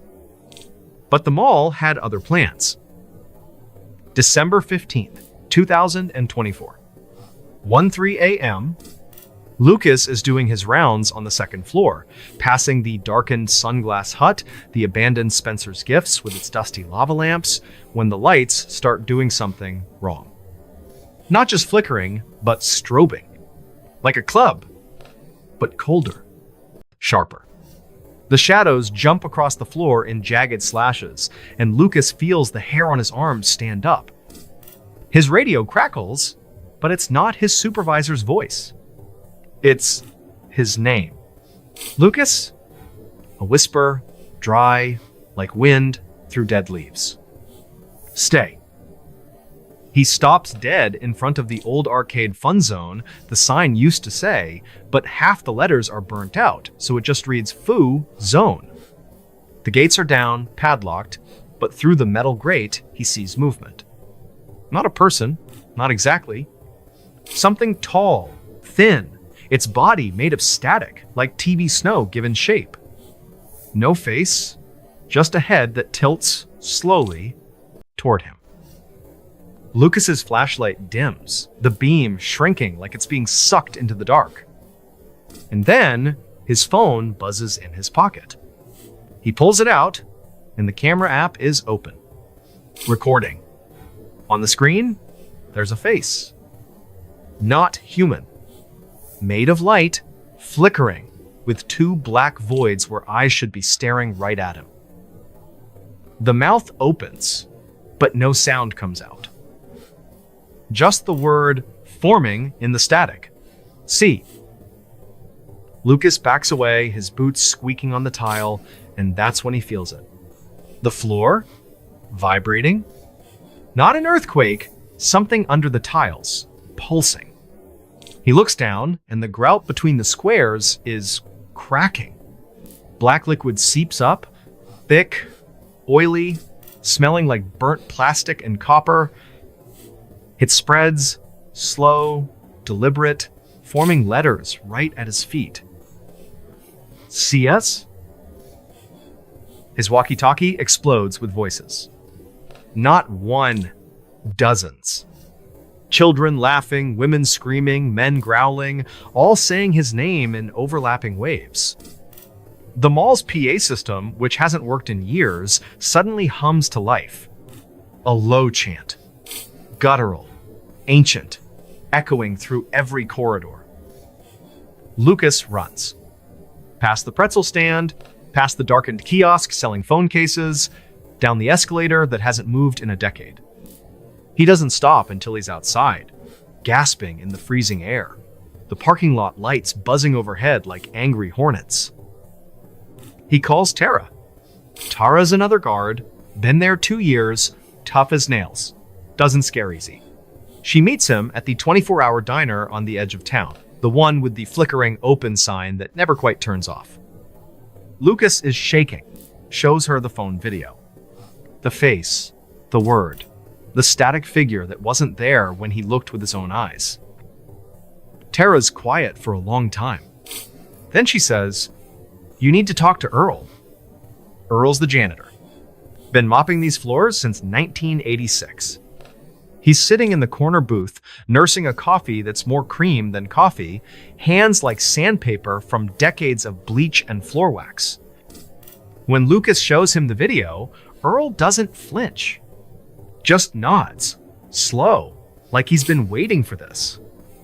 1987, he says. December 23rd. Fire in the basement arcade. Electrical fire, they said. But it wasn't. Earl leans in, voice low, like the walls might be listening. 12 people died that night. Shoppers, kids, and Victor Klein. Victor was maintenance, obsessed with the wiring. Kept saying the mall was alive, that the electricity wasn't just power, it was a doorway. He'd work alone down there, rewiring, soldering, whispering to the cables like they could whisper back. Night of the fire, witnesses said the lights didn't just spark, they screamed.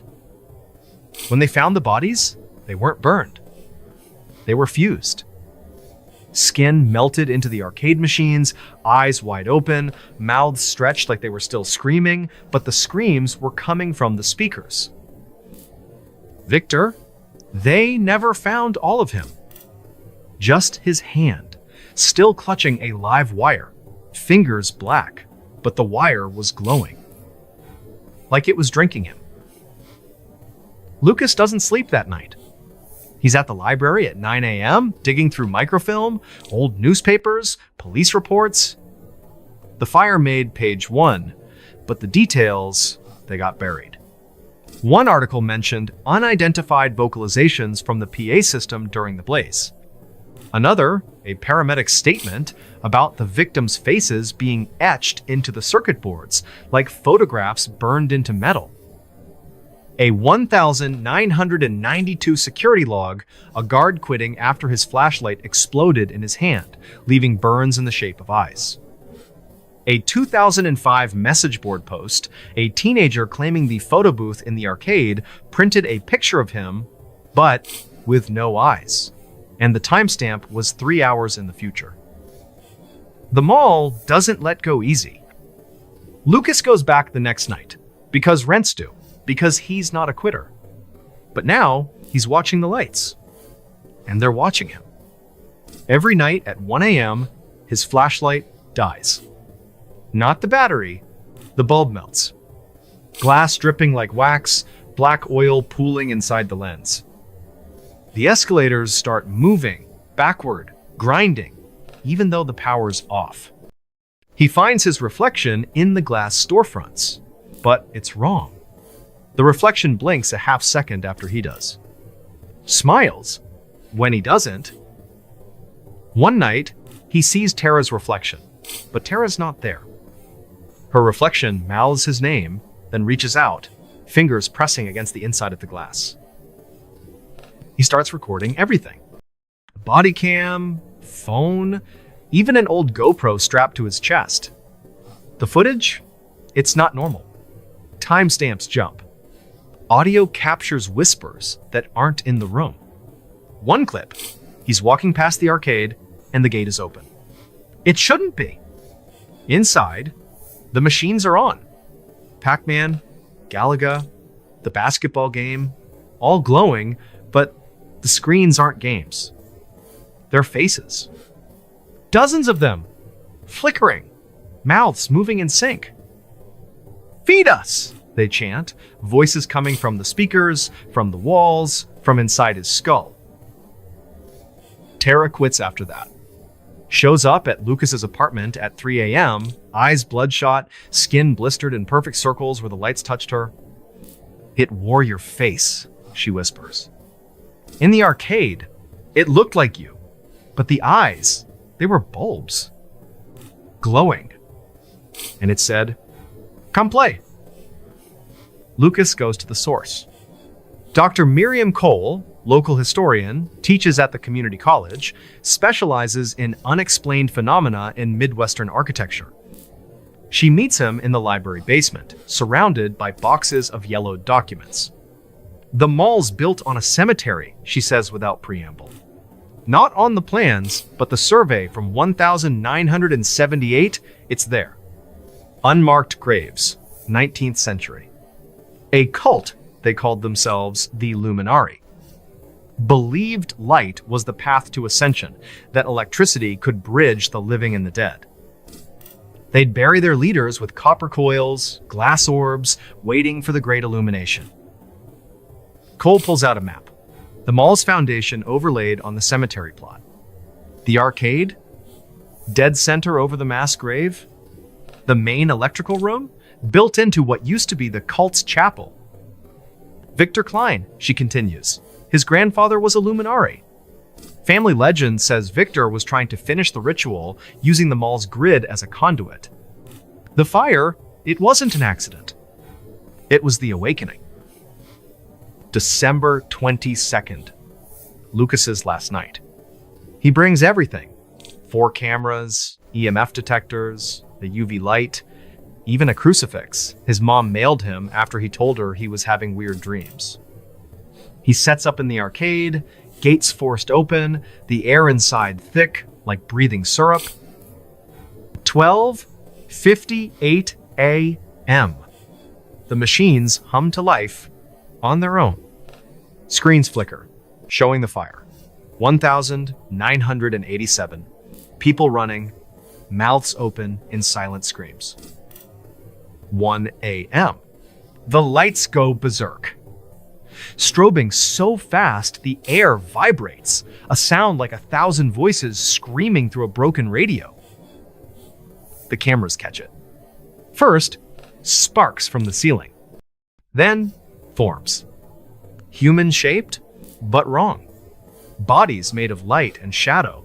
Limbs stretching, splitting into wires that crawl along the floor. One steps out of the Pac-Man screen, head tilting, no face, just a bulb where the mouth should be, glowing white hot. It reaches for Lucas, fingers sparking, and where it touches his arm, the skin blisters instantly, circuits burning into his flesh like a brand. The floor splits. Tiles shattering, black oil gushing up, forming hands, dozens of them, grabbing his ankles, his wrists, pulling. The PA system screams, not words, just raw sound, pain given voice. Lucas fights, swings the UV light, and for a second, the figures recoil. Their forms glitch, flicker, like bad reception. He runs, cameras still recording, one strapped to his chest, showing the arcade behind him, the machines melting, screens bleeding, faces pressing against the glass from inside. He makes it to the parking lot, collapses, the mall's lights pulsing behind him like a heartbeat. But it's not over. That night, his apartment lights flicker at 1 a.m. His TV turns on, static, his face in the snow, screaming. His car, parked outside, headlights, strobe, forming eyes in the beams. He tries to leave town, but every road loops back to the mall. Is less than #0. 7 hash is greater than GPS glitches, street signs flicker, leading him in circles. January 2025. A new guard finds Lucas's GoPro in the arcade, still recording, battery impossible dead for weeks. The footage? It's him. Running. Screaming. But behind him, the lights aren't lights anymore. They're mouths. Hundreds of them, opening and closing, chanting in static. The final frame, Lucas's face, pressed against the camera lens from the inside. Eyes black, mouth open. But the sound, it's the mall's PA, whispering, "Stay forever." Riverwalk Mall is still open. Barely. A few stores, a dollar store, a vape shop, but at night, it's empty. The lights still flicker. Workers say the arcade gates open on their own. that sometimes at 1 a.m. you can hear the machines playing even though they've been unplugged for years.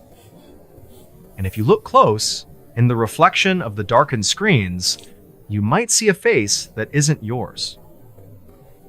Lucas was never found. His apartment cleared out, like he was never there. But his student loans? Still being paid every month on the 15th from an account labeled RWM Security. So if you're ever in Marion, Ohio, and you see Riverwalk Mall with its buzzing sign and cracked pavement, keep driving.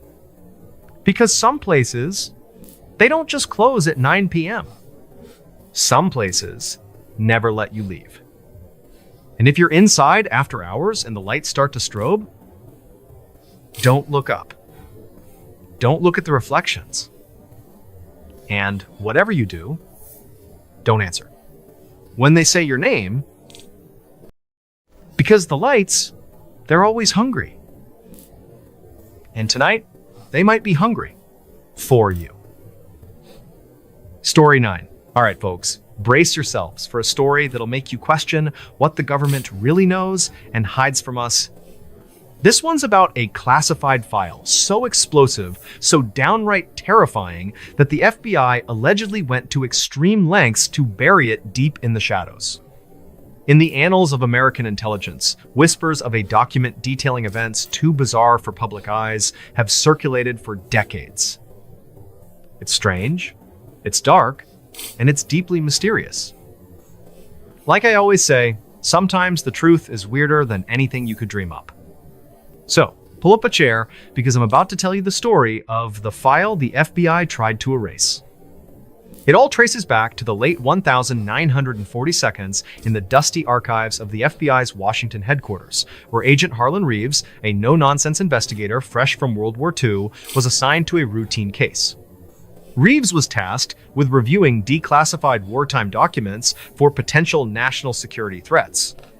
Amid stacks of mundane reports on espionage and sabotage, he stumbled upon a sealed folder marked Project Echo, a thick dossier stamped with Eyes Only, and dated 1947. The file wasn't on any official index. It had been slipped into a misfiled box as if someone wanted it forgotten. Curious, Reeves cracked it open in a secure vault. What he found chilled him. Eyewitness accounts from Roswell, New Mexico, but not the weather balloon story the public knew. The file detailed a crash-landed craft, not human tech, with bodies recovered that were small, gray, with oversized heads and no visible orifices.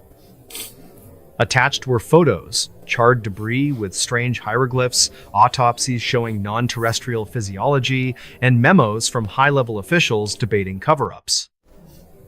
One memo, signed by J. Edgar Hoover himself, ordered, "Erase all traces. This never happened."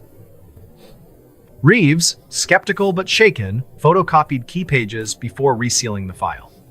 Days later, his office was ransacked, superiors questioned his overzealousness, and he was transferred to a dead-end post in Alaska. Reeves kept quiet for years, but in the 1970 seconds, as FOIA requests flooded the FBI, he anonymously leaked excerpts to a journalist, Walter Klein. Klein published a bombshell article in an obscure newsletter, claiming Project Echo proved extraterrestrial contact and a massive conspiracy. The backlash was swift. Klein's home was burgled, his notes stolen, and he was labeled a crank.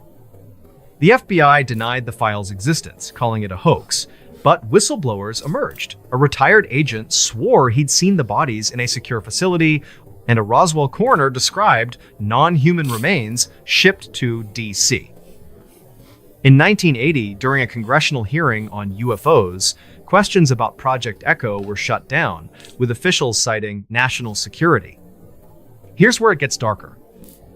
Leaked pages mentioned echo effects, witnesses hearing voices post-crash describing visitations from the entities, and tech anomalies like malfunctioning radios broadcasting alien languages. One report detailed a containment breach in 1952 where a survivor claimed the beings communicated telepathically, warning of an impending harvest. Reeves, before his mysterious death in 1985, ruled a heart attack, but rumored suicide, left a note. They're watching. The file is the key. In the digital age, hackers claim to access redacted FBI servers, finding digital ghosts of Project Echo corrupted files with symbols matching Roswell debris. A 2010 seconds WikiLeaks dump included fragments, but they vanished hours later. Conspiracy circles point to Majestic 1-2, a supposed shadow group erasing evidence, while skeptics say it's disinformation to distract from real threats. To this day, Project Echo remains erased. No official file exists in FBI archives. But if you dig too deep into UFO lore and start hearing whispers on your radio, stop.